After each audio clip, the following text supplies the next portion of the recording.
Mesdames et messieurs, bonjour, heureux de vous retrouver pour cette nouvelle édition dont voici les principaux titres.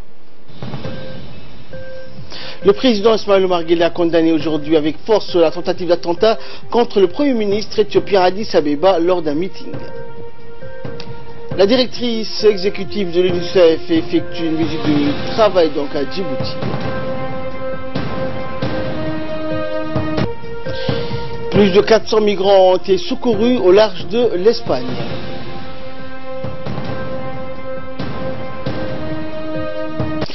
Bonsoir à tous. Une explosion a fait aujourd'hui plusieurs victimes et blessés, d'autres donc dans une explosion lors d'un meeting de soutien au Premier ministre à la place Meskel à Addis Abeba. Cette explosion a semé la panique lors de ce rassemblement public en présence du Premier ministre éthiopien Abiy Ahmed devant des dizaines de milliers de personnes réunies sur la place Meskel. Abiy Ahmed venait donc de finir son discours et saluer la foule quand une explosion d'origine indéterminée s'est produite, provoquant un mouvement de foule vers la scène.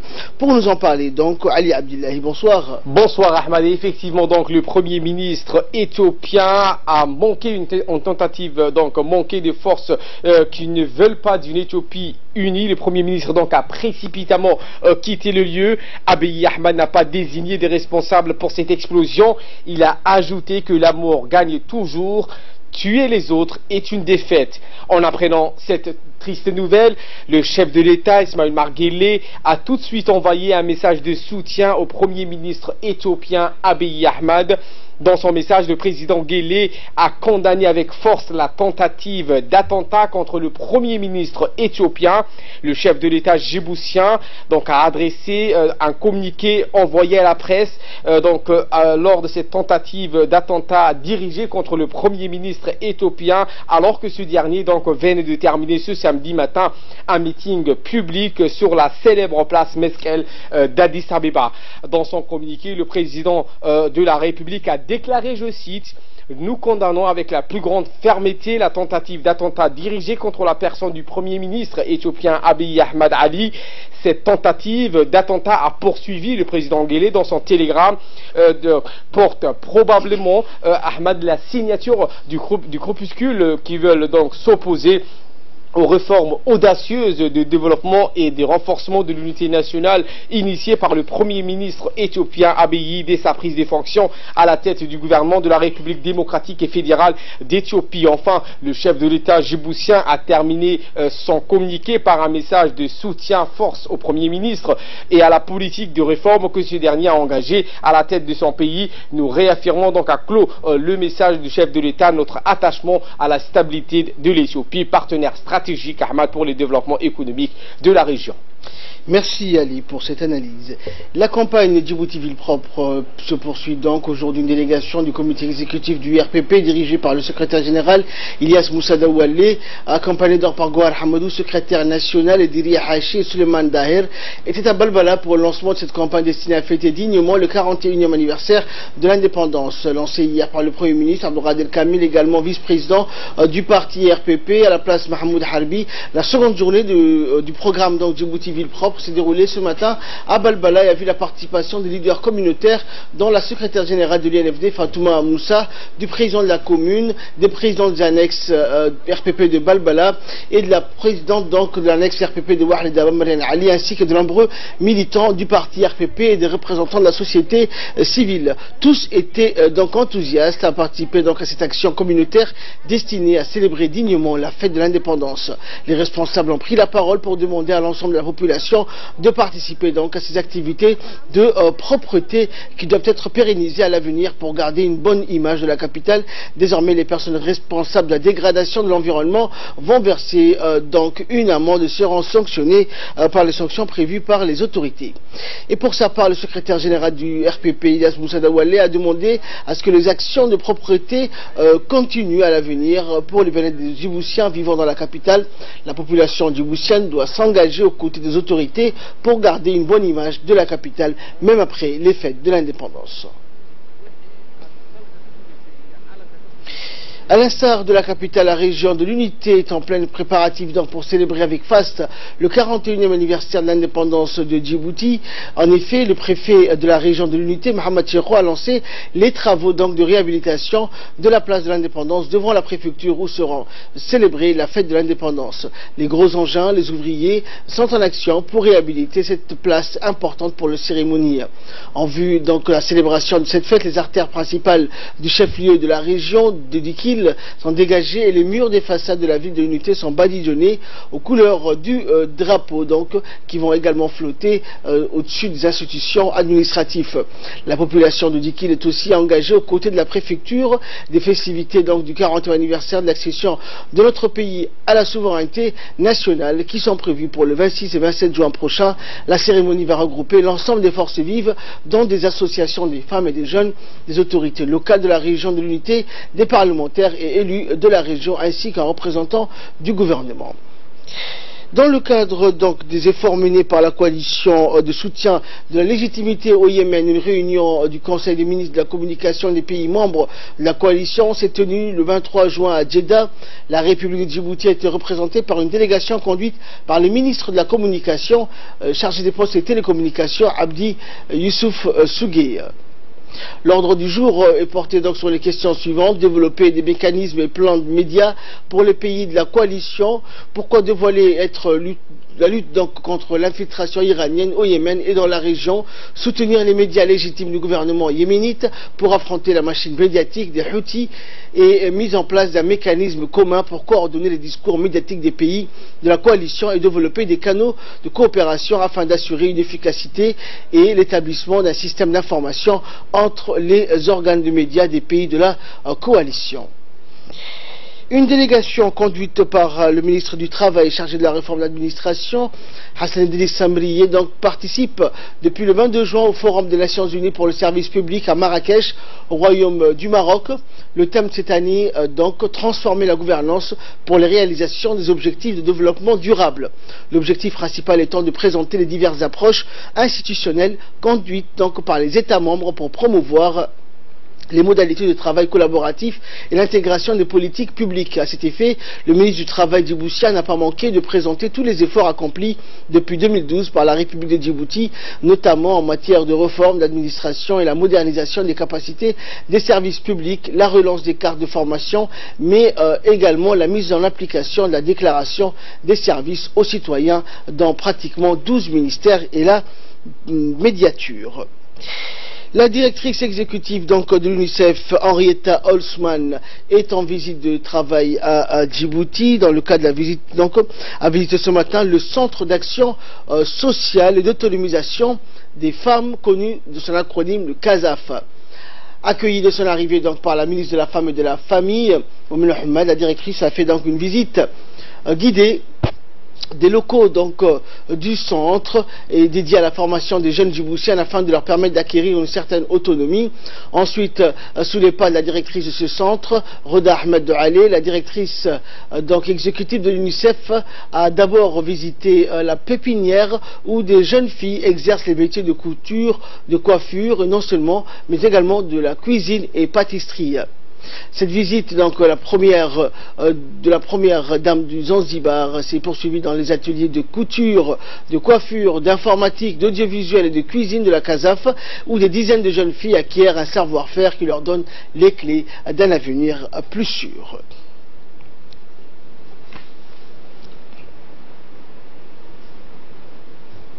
Et pour plus de précisions, je vous propose de suivre l'intervention de la ministre de la Femme et de la Famille, Moumina Ahmed Hassan. Exécutif, qu'elle puisse nous appuyer dans la mise en œuvre de cette politique nationale de développement et de protection de la petite enfance. Nous avons aussi encore élaboré une stratégie intégrée de prise en charge des enfants à besoins spéciaux. Nous l'avons fait avec l'UNICEF et sa mise en œuvre, nous comptons sur l'UNICEF et la directrice exécutive pour nous appuyer dans sa mise en œuvre.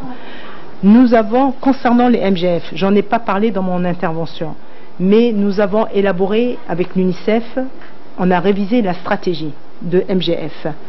Elle a été élaborée, finalisée fin 2017, mi-2017, fin 2017. Nous avons une nouvelle stratégie. Et cette stratégie, ces axes ont été revus. Nous allons mettre plus le paquet à sensibiliser, à informer les jeunes dans les écoles, parce que c'est là où on peut encore intervenir. Ce sont des futurs parents et on essaie de les sensibiliser que cette pratique est une pratique néfaste pour la santé.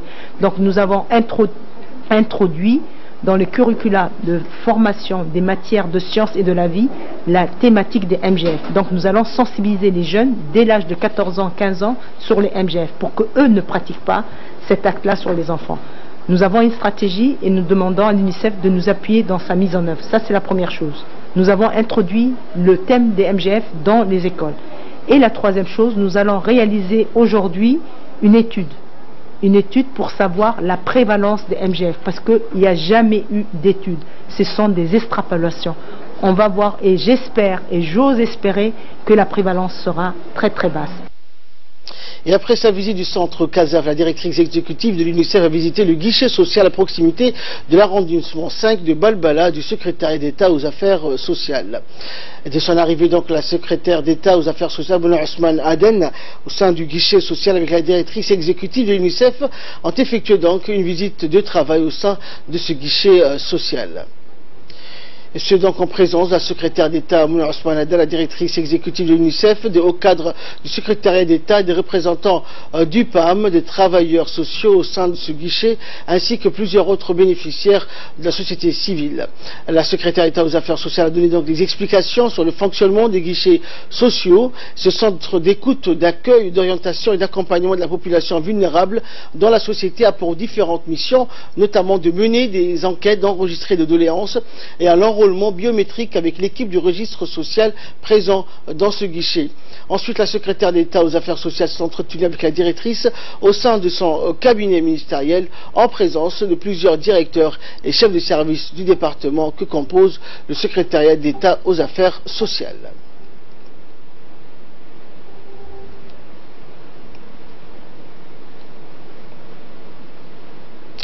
Il était l'occasion donc pour la secrétaire d'État d'expliquer à la directrice exécutive de l'UNICEF les missions de son département, à savoir sur les enquêtes catégorielles, sur le registre social, l'appui à la santé, la formation des jeunes et l'entrepreneuriat, la mise en place des coopératives ainsi que la microfinance. On écoute la secrétaire d'État. Aujourd'hui, on a eu la visite de la directrice exécutive de l'UNICEF, pour laquelle on avait organisé une visite dans un des guichets sociaux. Mais également nous avons tenu une réunion un peu plus technique pour discuter de l'ensemble du système de protection sociale que nous souhaitons mettre en place à Djibouti. Le partage d'informations qui a été fait avec la directrice exécutive était plus centré sur le renforcement de la petite enfance, surtout dans le cadre de la prévention de la malnutrition, au niveau du secrétariat d'État, on développe au niveau des familles, en collaboration avec le département de la santé, de la femme. Et également a été discuté quel serait le type de projet ou programme que nous devrions réfléchir pour travailler avec les jeunes enfants de l'âge de 10 à 18 ans. Qui est donc la phase adolescence, au niveau de l'enseignement secondaire, mais également au niveau des familles et de la société. Donc les discussions se sont très bien passées. Ce qu'il en est ressorti, c'est qu'il y a une utilité majeure, et je pense que le pays tend vers ça, à ce que l'ensemble des programmes qui sont mis en place par les différents départements ministériels soient faits de façon inclusive et intégrée pour que la population djiboutienne puisse avoir une réponse adéquate. Donc cette visite était une visite pour nous pour présenter les travaux exécutés et pour que nous puissions aussi partager l'ensemble des appuis qui sont apportés par nos partenaires au développement, que nous remercions au passage. Toujours en nouvelle nationale, une réunion préparatoire et informationnelle de la seconde édition de la foire commerciale internationale de Djibouti a eu lieu donc ce week-end dans l'enceinte de la Chambre de commerce. Cette deuxième foire est prévue donc du 3 au 10 décembre prochain, après le discours d'ouverture du président de la Chambre de commerce, et les techniciens et hauts cadres de l'Auguste Chambre ont expliqué aux opérateurs économiques, hommes d'affaires, chefs d'entreprise et représentants commerciaux nationaux et internationaux les différents modes d'inscription à cette foire internationale et commerciale, rendez-vous incontournable de la Corne de l'Afrique. Il a été également évoqué lors de cette importante réunion l'objectif principal de cette foire d'exposition commerciale qui est d'accroître le volume de transactions, mais aussi de rapprocher les entreprises djiboutiennes de leurs partenaires internationaux. 55 étaient des entreprises des pays amis, émanant d'une vingtaine de pays et généraient plus de 11 200 visiteurs pour la période de la foire.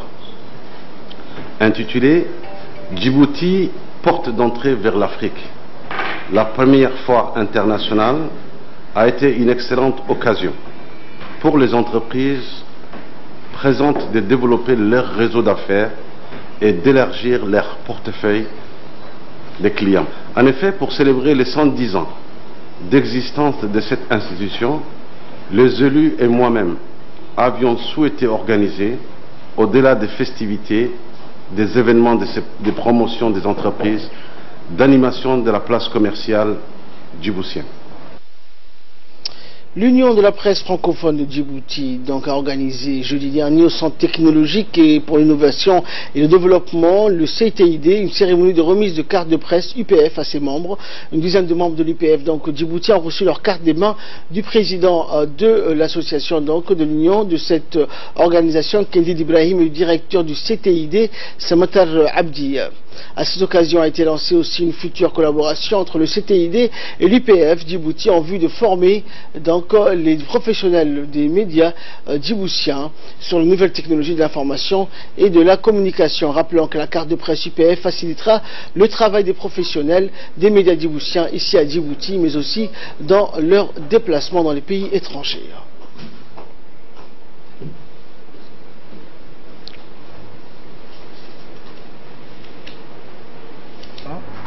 Notamment dans le cadre de nos activités, parce que nous essayons de promouvoir les talents djiboutiens dans divers domaines, dans le domaine d'éthique comme il a été dit, mais également dans les domaines de développement durable, des services, en fait tous les domaines sur lesquels l'économie de Djibouti se repose. Et quoi de mieux que le journaliste pour relater un peu tous ces talents, pour les faire rayonner à l'échelle locale et à l'échelle internationale. Je pense que c'est une très bonne opportunité qui s'offre aussi au CTID, parce que nous essayons de, comme il a été dit, de former les talents djiboutiens, et je pense qu'ils vont profiter du travail de l'UPF. Et dans une déclaration faite à cette occasion, donc, le président de l'UPF Djibouti a encouragé les autres membres de la presse nationale à acquérir cette carte professionnelle. On l'écoute.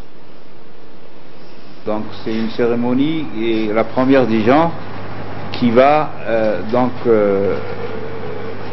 va permettre à un premier groupe de nos adhérents de recevoir les cartes UPF 2018. Comme vous le savez, cette carte est précieuse. Elle va vous permettre d'exercer votre métier ici à Djibouti, mais aussi si vous êtes amené à vous déplacer dans d'autres pays, elle est valable partout dans le monde. Et sous l'égide donc du secrétariat d'État à la jeunesse et au sport, après Tadjoura et Obok, la Fédération djiboutienne de natation a organisé hier une journée de détection des jeunes talents dans les catégories cadets et juniors pour les jeunes issus des différents CDC. Cette compétition s'est déroulée à la piscine des forces armées djiboutiennes en présence, outre des membres de la fédération, des responsables des CDC et du président de la fédération qui promue donc cette belle discipline, Ali Adabo.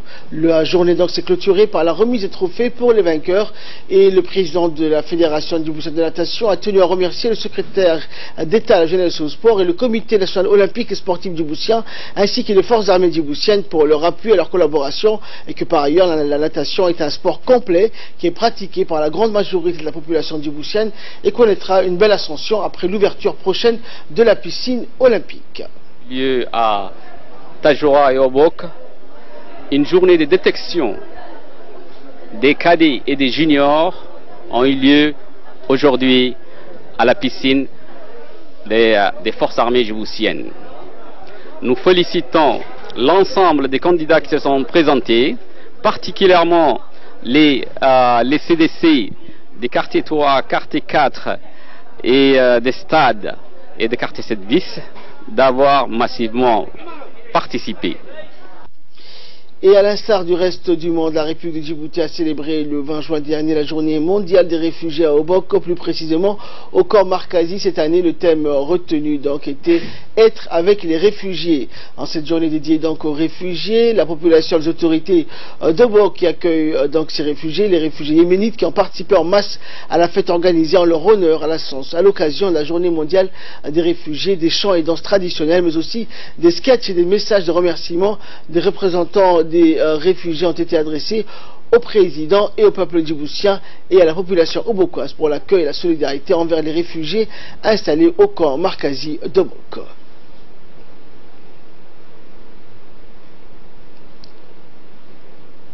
Le Djiboutien est fier de partager avec nos frères et sœurs tourmentés par la guerre et la catastrophe nos ressources, notre paix sociale et notre solidarité à toute épreuve.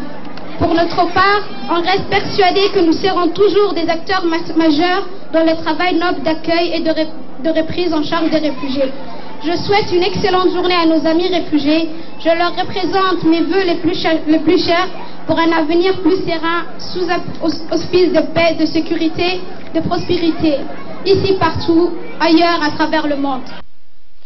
Et de son côté, le représentant du Haut-Commissariat des Nations Unies pour les réfugiés a tenu donc à exprimer ses sincères remerciements aux autorités et à tous les niveaux et la population locale pour l'accueil chaleureux des réfugiés sur le territoire djiboutien. Et pour sa part, le préfet Hassan Dabelé a affirmé donc que Djibouti, malgré sa petite taille, a toujours fait preuve d'une grande générosité et n'a cessé de témoigner une compassion à des milliers de réfugiés en quête de sécurité et de paix. On l'écoute. À chaque enfant, à chaque femme et à chaque homme réfugié, nous voulons vous dire que nous sommes avec vous et que nous admirons la force et la résilience dont vous faites preuve malgré les ressources limitées. Aujourd'hui, le monde entier se tourne vers vous pour apprécier votre courage et vous exhorter à la persévérance pour la construction d'un avenir meilleur. Enfin, j'ai l'honneur de saisir cette occasion pour transmettre au nom du Haut-Commissaire des Nations Unies pour les réfugiés, M. Filippo Grandi, l'expression de notre plus profonde gratitude et reconnaissance au président de la République de Djibouti, son Excellence M. Ismaël Oumar Guelleh, au gouvernement ainsi qu'au peuple de la République de Djibouti pour l'hospitalité légendaire et la générosité offerte aux réfugiés. Cette journée dédiée aux millions de réfugiés dans le monde fuyant la guerre, les violences et la terreur, est célébrée aujourd'hui comme ici à travers le monde. Ceci est une façon de connaître et d'honorer les réfugiés comme une personne exceptionnelle. Pour rappel, le camp de Markazi est installé depuis 2015 suite à l'arrivée des réfugiés yéménites sur notre sol et depuis le gouvernement djiboutien et le système des Nations Unies, chapeauté par les HR, travaillent en étroite collaboration pour mener à bien leur mission et pour satisfaire les besoins urgents à ces personnes déplacées.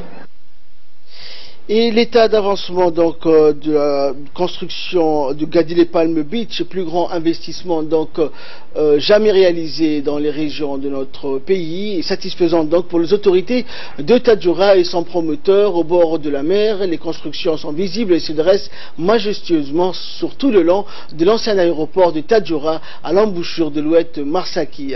Ce nouveau complexe donc va changer considérablement la physionomie de la ville blanche qui s'élargit vers le mausolée de Cheikh Ahmed vers l'est. Ce projet immobilier est porté donc par un homme d'affaires natif de la ville blanche, Burhan Mohamed Ali Gadile. Le projet immobilier qu'il a lancé à Tadjoura est un concept novateur sous la dénomination de Gadile Palm Beach, avec la construction de 30 villas duplex de moyen standing, 60 appartements et un hôtel 3 étoiles d'une 50aine de chambres. Le complexe comprend également un centre commercial, une corniche de 800 mètres qui met donc une jetée d'accostage blanche.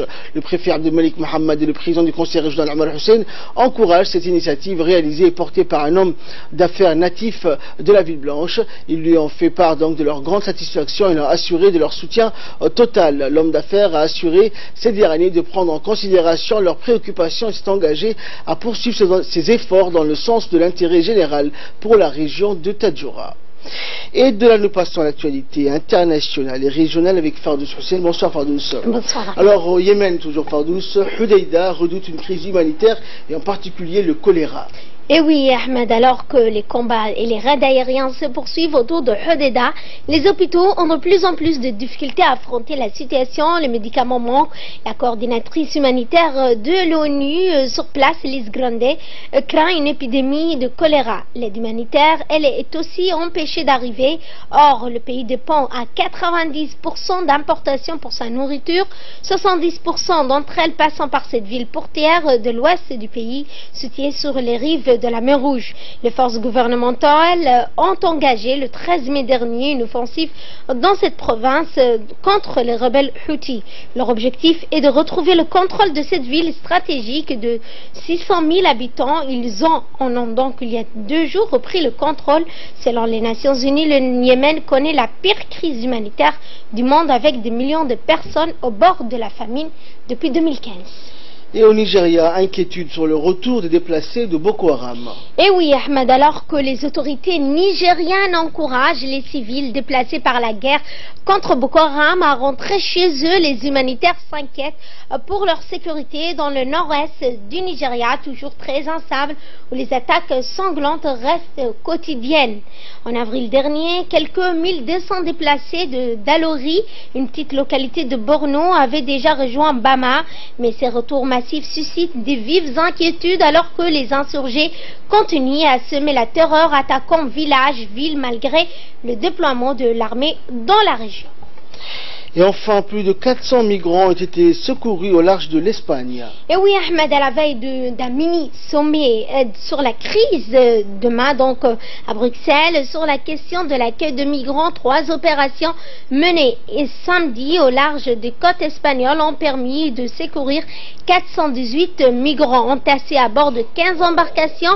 262 personnes ont été prises en charge dans le détroit de Gibraltar et débarquées dans le port de Tarifa et de Barbate en Indonésie. 27 autres ont été secourus en Méditerranée entre le sud de l'Espagne et le nord du Maroc et 129 autres au large de l'île de Grande Canarie dans l'océan Atlantique. Merci Fardous, merci également à vous de nous avoir suivis. Restez avec nous, le programme continue sur Télé Djibouti.